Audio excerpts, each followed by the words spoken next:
Diketik. Kedengaran, Oh, Rob? Cek, cek.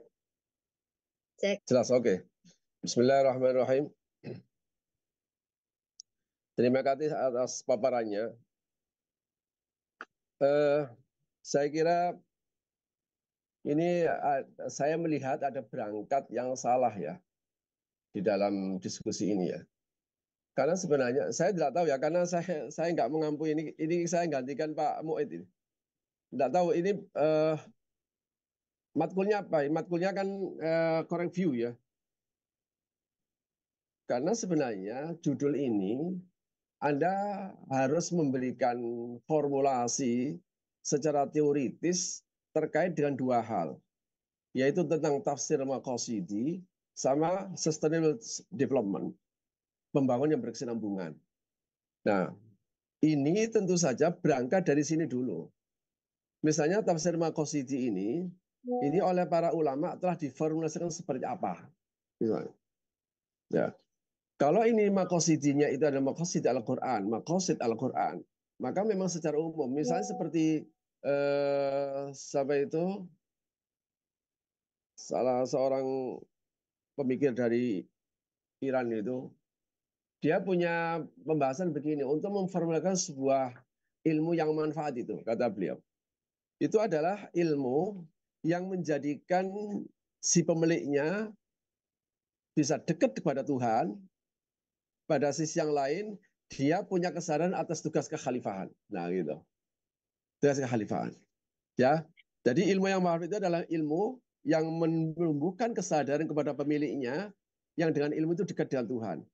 Ini saya kira pernyataan eh, aduh lupa saya ini dari Iran ini.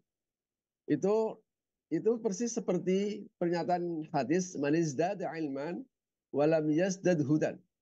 Di riwayat lain ada walam yazdad zuhdan. Lam yazdad minallah illa bu'adan.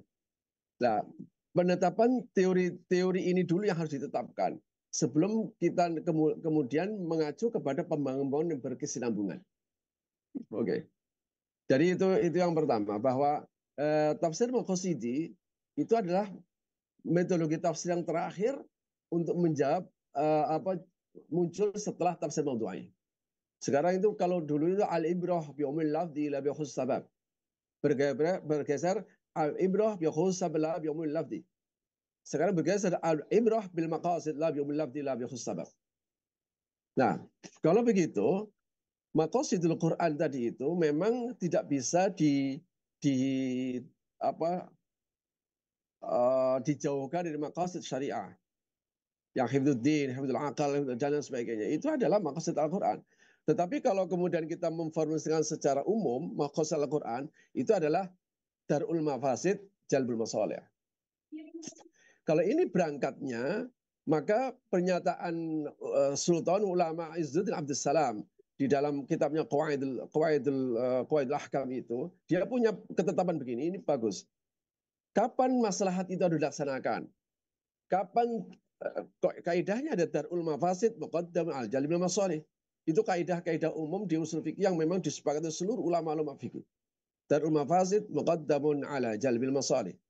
Tetapi kaidah ini tidak bisa diterapkan dalam kasus per kasus. Makanya Izzuddin Abdussalam di dalam kitabnya Qawaidul Ahkam itu dia memberikan memperinci. Ada satu kaidah yang cukup bagus. Al-maslahah ar-rajihah muqaddamun alal mafsadah al-marjuhah. Kemaslahatan yang jelas, kemaslahatan yang tampak, kemaslahatan yang kuat harus didahulukan dibanding mafsadat yang masih belum tampak dan jelas.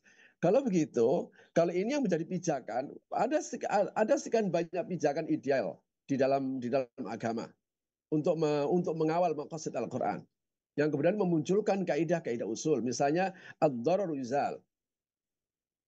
Itu juga kaidah fikih ya. Kemudian itu berangkat dari la darara wa la dirar. Bahwa setiap tindakan manusia itu jangan sampai ada dirugikan dan jangan sampai merugikan dan dirugikan. Maka munculnya ad-daruzal. Setiap bentuk kemadharatan harus dihilangkan. Cuma kemadharatan ini kemudian ditambah lagi ad-dararu la yazalu bid-darar. Jangan sampai sebuah kemadharatan itu dihilangkan, tapi justru menciptakan kemaslahatan baru. Nah, kalau begitu, semua tindakan sebuah pembangun yang berkesinambungan, sebenarnya dia harus hanya melingkar, berkutat di dalam dua dua jargon besar, darul mafasid sama jalbul masalih. Makanya dalam hukukul insan al Khadijah itu dia mengatakan ketika sebuah syariat itu tidak bisa mengusung tentang darul mafasid dan jalbul masalih, maka itu namanya bukan syariat. Nah, kalau begitu Anda memang perlu memformulasikan lebih dulu bagaimana para ulama itu kemudian memberikan sebuah dasar-dasar yang utuh tentang tafsir maqasid itu. Sehingga dia menjadi tafsir maqasid atau menjadi maqasidul Quran.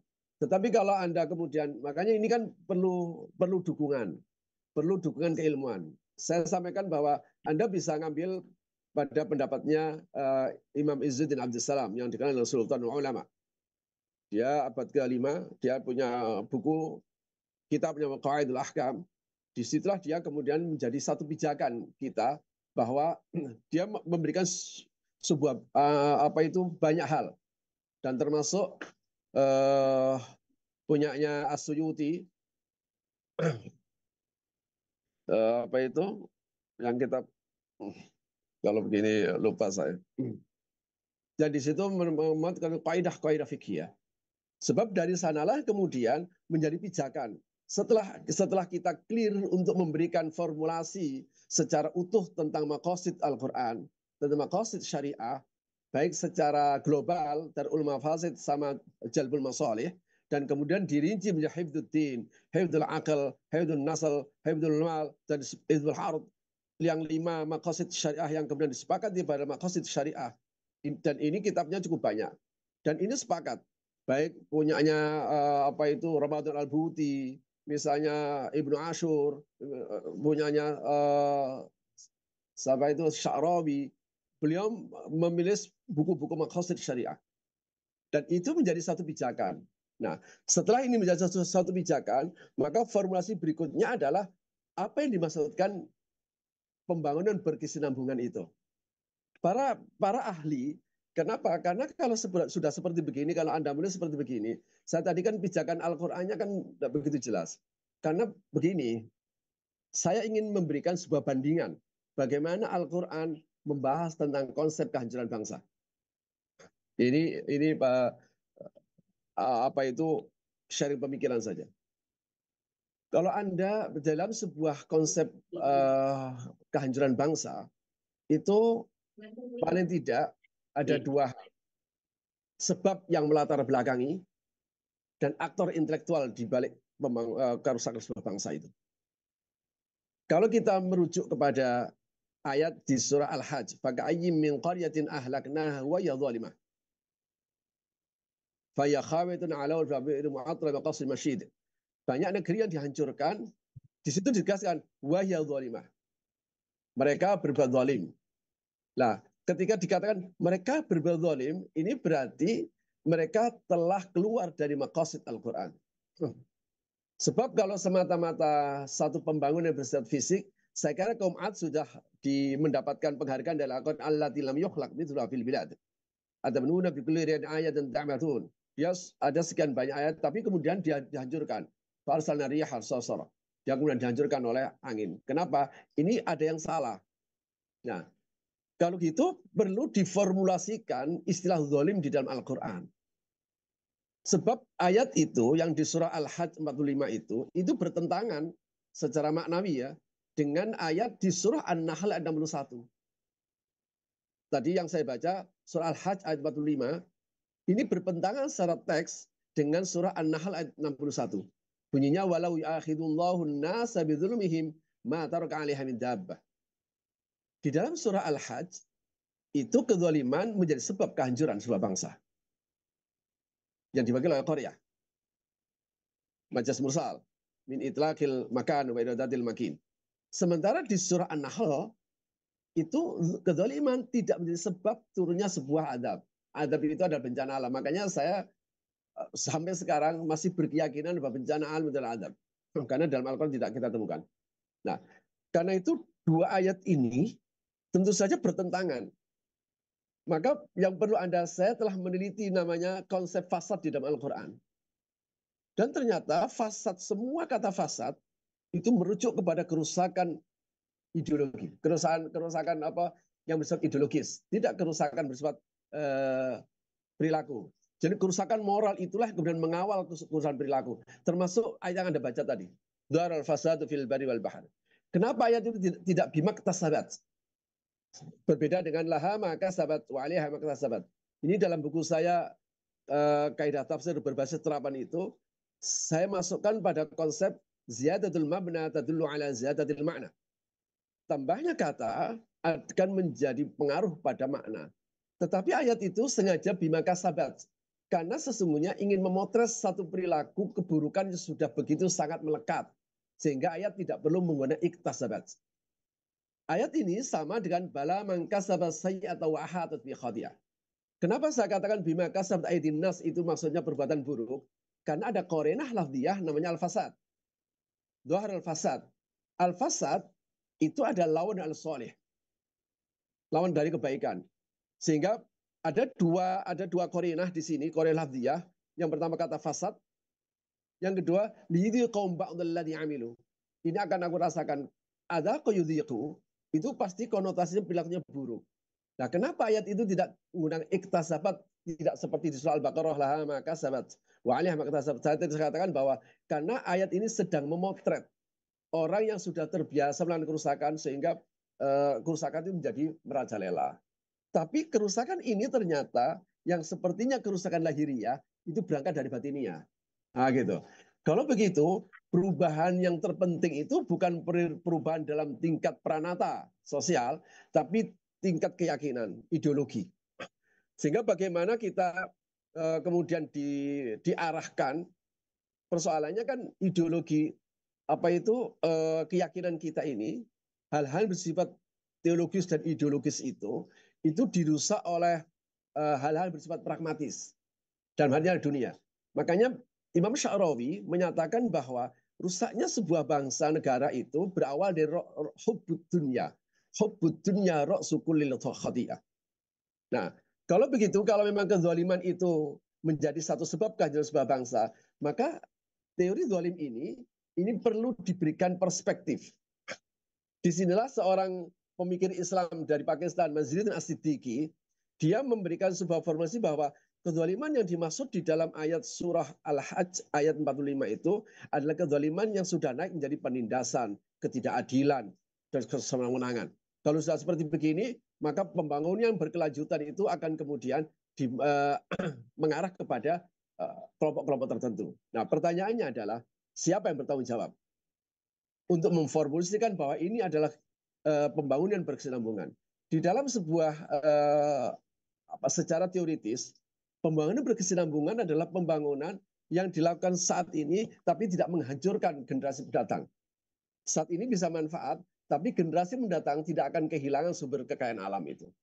Jika ini kemudian, ini sebenarnya secara teoritis Al-Quran sudah menyatakan ini dengan kalimat di mana Al-Quran memberikan kritikan kepada orang-orang manusia, itu kan fa'amal insanu idza mabtalahu rabbuhu fa'akramahu wa na'am yaqul rabbi akraman.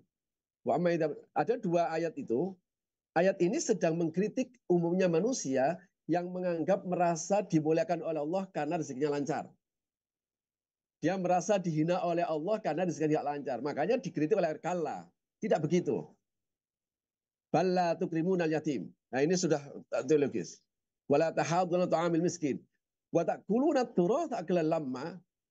Inilah yang dijelaskan oleh para ulama. Wa ta'kuluna turath aklan lamma. Satu aktivitas ekonomi, satu aktivitas sosial yang hanya mementingkan sekarang tapi tidak berpikir generasi akan datang. Karena itu formulasi Anda untuk namanya pembangunan berkesinambungan itu menjadi penting. Yang dimaksud kesinambungan. Sehingga kalau kita langsung tol misalnya, ya mohon maaf saja, saya ini punya rumah dan dekat dengan tol, pada saat itu saya ingin digusur. Karena dengan begitu saya bisa dapat ganti untung, jadi ternyata nggak dapat. Kenapa? Karena yang seperti bikin, makanya disinilah yang sampaikan bahwa ada tokoh intelektual, paling tidak dalam Al-Quran itu, yang ayat tadi, surah Al-Isra. Nah ini, Al-Isra. Kalau yang surah Al-Hajj, itu tadi adalah sebab-sebab kehancuran. Yang Al-Quran hanya menyebut zalim. Makanya zalim ini kalau tidak dikasih perspektif, kita, oh kamu zalim ini, kamu zalim. Sebab apa? Zalim sering dimaknai dengan menganiaya. Padahal kata ini tidak dimaksudkan dalam oleh Al-Quran. Karena zalim dalam Al-Quran itu maknanya dua. Wad'u syai'in fi ghairi mahalli al-mukhtas. Yang kedua, mujawazatul haq.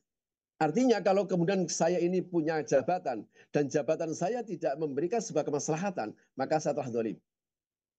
Ketika saya punya harta, ketika saya harta ini saya gunakan untuk saya, apalagi hanya dipamerkan, maka saya telah berbuat zalim, karena harta itu dalam agama, dalam Islam diperuntukkan untuk memenuhi kebutuhan primer dan membantu orang lain. Nah, yang seperti begini kan secara teori harus utuh dulu, supaya nanti ketika kita masuk kepada pembangunan berkelanjutan, ini kan dua, Anda menghadapi dua teori.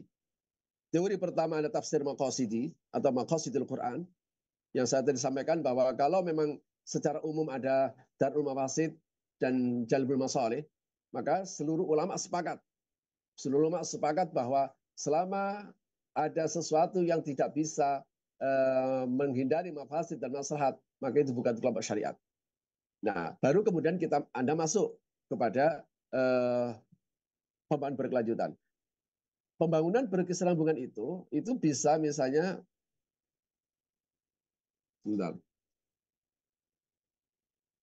nah, dia bisa melihat dari pertumbuhan ekonomi yang berkelanjutan. Sehingga ini yang difonis oleh para tokoh, bahwa pembangunan berkelanjutan itu tentu saja menyangkut ekonomi, sosial, dan lingkungan hidup. Dalam konteks ekonomi, maka ekonomi itu dianggap ekonomi berkelanjutan. Ekonomi berkelanjutan itu adalah bahwa pertumbuhan ekonomi yang stabil dan berkelanjutan. Karena itu, generasi sekarang bisa memanfaatkan, tapi generasi mendatang dia tidak akan kehilangan sumber daya alam. Saya berikan contoh kasus yang terjadi di Salapondoh, Yogyakarta. Di Yogyakarta itu ada satu komunitas masyarakat petani Salapondoh. Ada satu orang yang kemudian membuat sebuah semacam bahan kimia.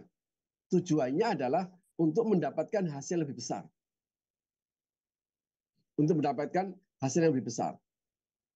Dan ternyata bisa dia dapatkan. Yang biasanya dia itu panen setahun sekali, itu panen bisa 2-3 kali. Dan kegiatan ini orang kampung, orang biasa.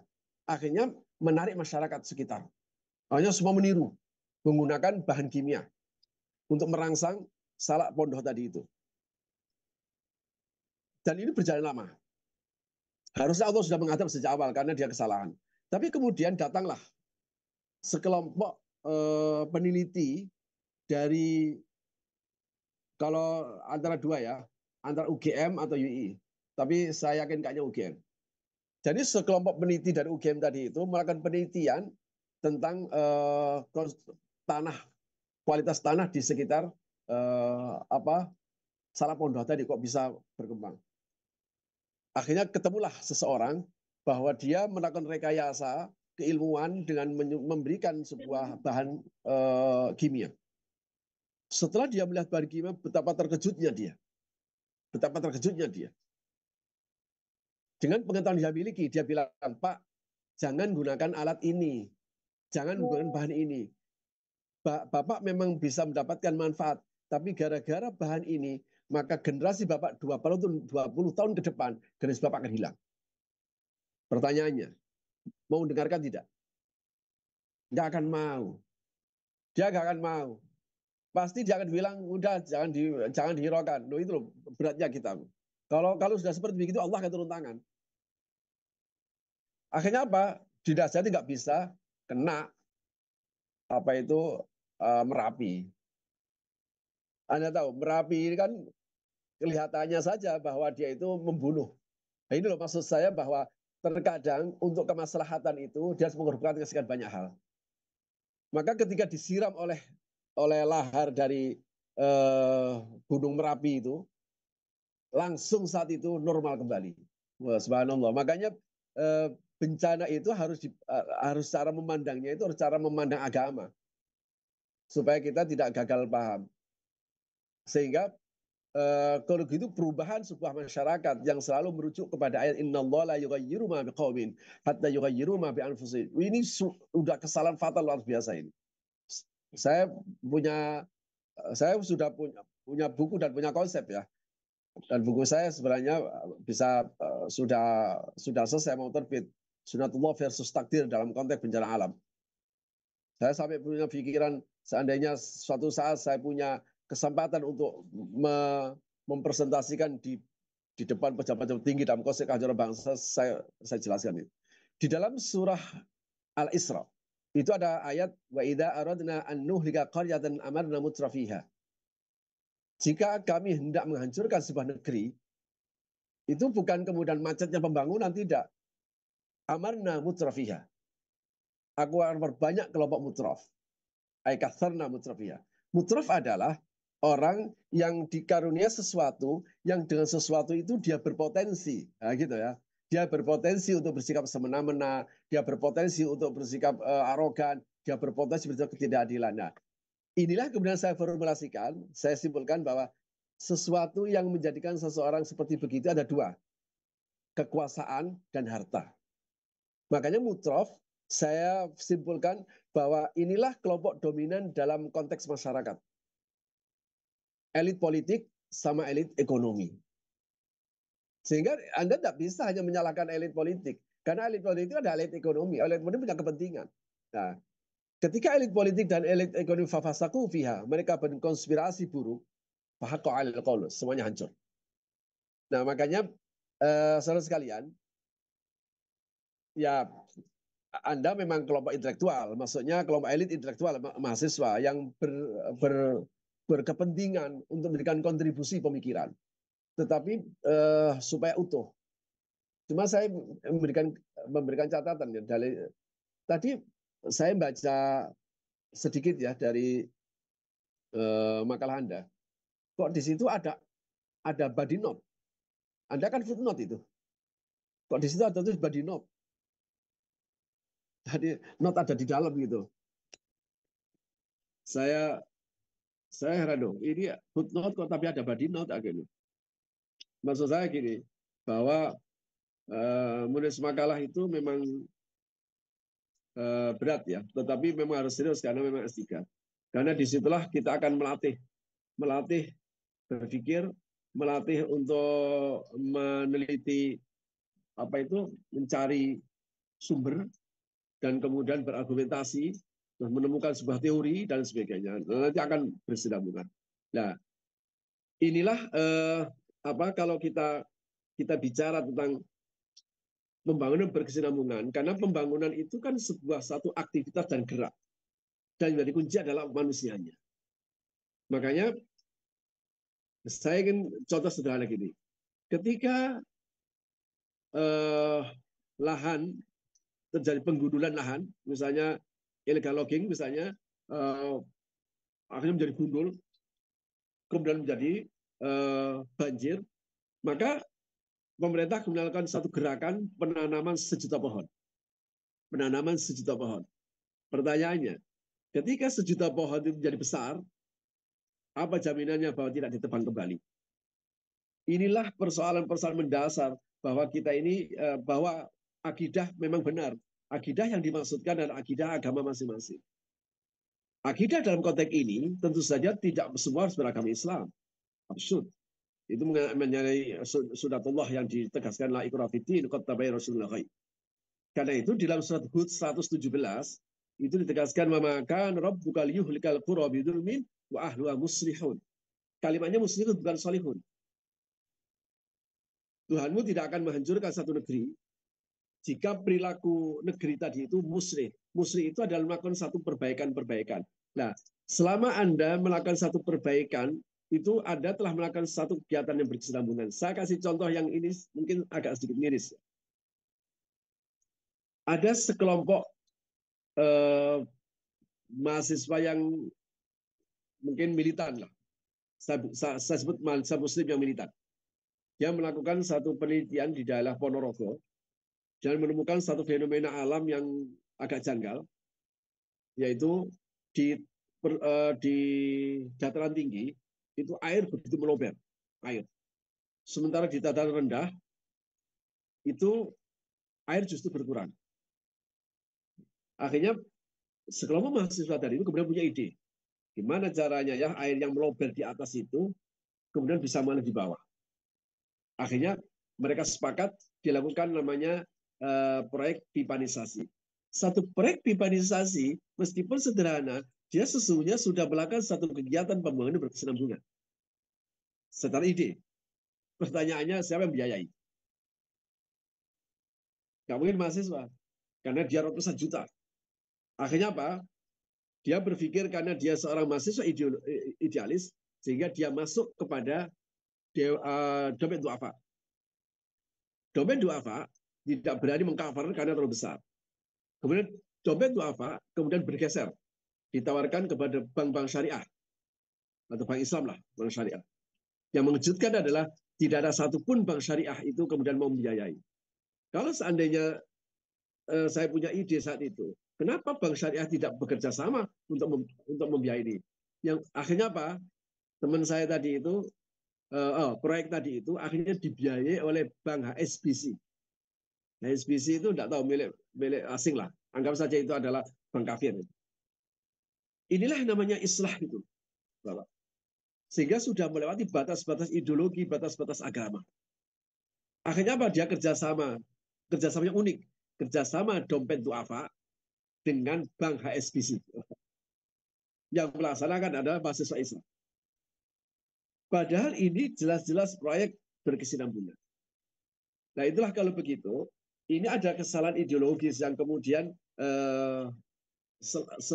seseorang tidak akan mungkin bisa berpikir secara jernih mana maslahat, mana mafsadat, mana maslahat, mana madarat yang ambil jernih kalau mindsetnya itu masih salah. Makanya Islam itu dalam perjalanan sejarah itu membangun kesadaran ideologis, membangun kesadaran teologis, mengandung kesalahan kesadaran akidah itu butuh 13 tahun lebih Pak di periode Makkah. Periode Makkah itu masih ada dudi, ya minum yang penting kita dulu lah, yang penting la ilaha illallah dulu yang kuat. Untuk membangun negara tidak sampai 10 tahun. Akhirnya negara Rasulullah menjadi besar. Jadi problem kita itu sekarang adalah di sini. Tetapi kita tetap saja menawarkan sebuah ide. Tapi saya berharap bahwa idenya tadi itu benar-benar mapan. Dek, sehingga dua hal yang harus Bapak bangun. Bagaimana makosid Quran seperti ini. Karena makosid Al-Quran jangan sampai kemudian bergeser menjadi makosid muslimin. Nah gitu ya. Jadi jangan sampai makosid Al-Quran tadi bergeser menjadi makosid muslimin atau makosid Islam. Sebab Al-Quran itu diturunkan untuk manusia. Ya nas qad ja'atkum mau'izatun min rabbikum. Karena itu formulasi dari Izzat Abdul Salam saya kira bisa jadi pijakan awal, pijakan pembangunan besar, sama dengan baru kemudian yang syariah tadi itu. Nah setelah itu baru Anda masuk pada tentang pembangunan bersinambungan. Tadi tentang pembangunan ekonomi bersinambungan, kemudian membangun sosial, membangun hubungan sosial yang bagus. Yang ketiga, bagaimana memiliki dampak ekonomi, lingkungan hidup. Rasulullah pernah memberikan sebuah contoh yang sederhana. Kalau kamu motong pohon, maka jangan dipotong dulu, tapi tanam sebelahnya. Ini sederhana, tapi contoh yang konkret tentang pembangunan berkesinambungan. Sebelum kamu potong, tanam dulu pohon, supaya dikali ini roboh dan pohon yang tumbuh. Terus kemudian ada konsep ihya'ul mawat namanya. Menghidupkan lahan yang mati. Maka di dalam Islam, sehingga kita harus suarakan bahwa membiarkan lahan yang mati adalah musuh agama. Harus kita berani suarakan. Tidak peduli pada sesama itu lebih jahat daripada berzina. Kita tidak, mohon maaf ini, berzina dosa besar. Tapi berzina itu yang mati, yang dosa cuma 2 orang yang melakukan. Tetapi dari ketidakpedulian, kesewenang-wenangan, ketidakadilan, itu akan masyarakat mati secara bersama. Nah, kita menganggap bahwa dosa besar seperti itu saja. Padahal kalau kita merujuk kepada Al-Quran, itu jelas secara konsepnya. Bahwa ketika konsep itu salah, semuanya salah. Kita sudah diajarkan, visi salah, misi salah. Pembangunan berkesinambungan, itu misi. Maksud di dalam Al-Quran, itu visi. Maka pembangunan visi inilah yang harus kita kuat, karena misi itu akan kemudian bergerak menuju ke sana. Nah, saya kira makalah Anda harus mengcover dalam 2 hal ini. Ya, ini masukan yang bisa saya berikan. Bahwa kemudian Anda memberikan sebuah contoh, ternyata jalan tol ini tentu saja butuh pendalaman dan butuh diskusi panjang. Bahwa sebab apa? Sebuah keputusan itu tidak selalu bisa memuaskan orang banyak. Sehingga konsepnya bahwa jika yang mendapatkan maslahat itu besar, itu harus lebih didahulukan. Sehingga ini yang bahasa apa itu? Izzuddin Abdus Salam, al-maslahah ar-rajihah muqaddamun al-mafsadah al-marjuhah. Jadi al-maslahatul mursalah misalnya itu juga menjadi pertimbangan-pertimbangan berikutnya. Saya kira komentar saya secara umum mungkin itu yang bisa saya sampaikan pada mata kuliah kali ini. Saya mohon maaf, saya ini dosen pengganti ya, karena memang Pak Muid tidak hadir dan kebetulan saya ada waktu. Tapi mudah-mudahan apa yang saya sampaikan ini menjadi wacana, diskursus, bahan kajian bagi Bapak Ibu untuk melakukan satu kajian tafsir Maqasidi dengan saya kira ini bisa Anda bawa kepada ranah yang lebih serius. Disertasi misalnya, saya kira cukup bagus. Terima kasih. Mungkin itu yang bisa saya komentari. Terima kasih, Prof. Masukannya. Ya. Alhamdulillah banyak. Terima kasih. Saya ingin pesan begini ya. Saya ingin pesan begini. Saya berharap ya bahwa ketika Anda masuk ke S3 begini, ini adalah prestasi terakhir Anda dalam dunia pendidikan. Jadi Anda harus serius, maksud saya. Karena setelah ini tidak ada pendidikan formal yang Anda tempuh. Saya punya pengalaman buruk sekali pengalaman baik ya terkait dengan disertasi. Saya dulu disertasi saya sempat ditolak. Maksudnya begini, bukan sempat ditolak. Sidang saat itu memutuskan untuk tidak mengambil keputusan. Berat. Karena kesalahan metodologi saat itu ketika nulis. Tapi alhamdulillah itu namanya hikmah ya. Ada hikmah di balik itu. Sehingga ketika saya baca loh, nah kok tulisan saya jelek sekali. Makanya saya buang disertasi saya ambil data-data penting, saya masukkan kembali dan saya olah lagi dengan menggunakan buku-buku yang memang saya sudah tidak bisa mengandalkan pembimbing saya. Akhirnya saya ambil buku yang di situ dibimbing oleh Nur Khalid Majid sama Bersiap. Saya anggap ini bisa dipertaruhkan. Tapi singkat cerita akhirnya Pak, disertasinya jadi dan kemudian terlahir dari disertasi yang baru dan saya lombakan dia dapat juara 1 disertasi terbaik Kementerian Agama. Dan sekarang saya tulis dalam buku dulu muncul judulnya Mengintai Takdir Ilahi, tapi kemudian saya upgrade sekarang dengan judul Sunatullah versus Takdir. Ini jadi artinya mumpung bisa masuk S3 gitu ya. Ya meskipun Bapak tidak masuk PKU, tetapi keseriusan itu saya kira S3 ini adalah apa itu karir pendidikan Bapak terakhir. Saya kira itu pesan dari saya. Mutasyakir awi ya Ustaz. Ya. Saya tidak nasihat yang tua. Ini ada Bang Fakhrudin, ini saudara saya. Ini saya karena lebih dulu dokter gitu aja. Ya, lebih dulu dokter. Itu Bang Fakhrudin dulu itu saya senang melihat beliau. Tapi alhamdulillah. Ya, gimana?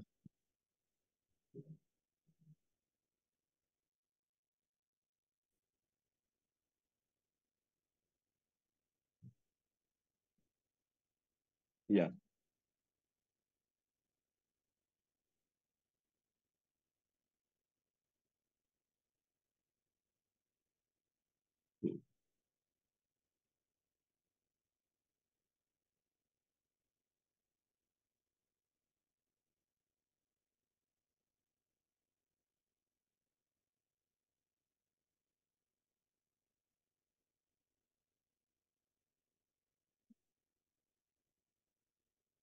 Ya.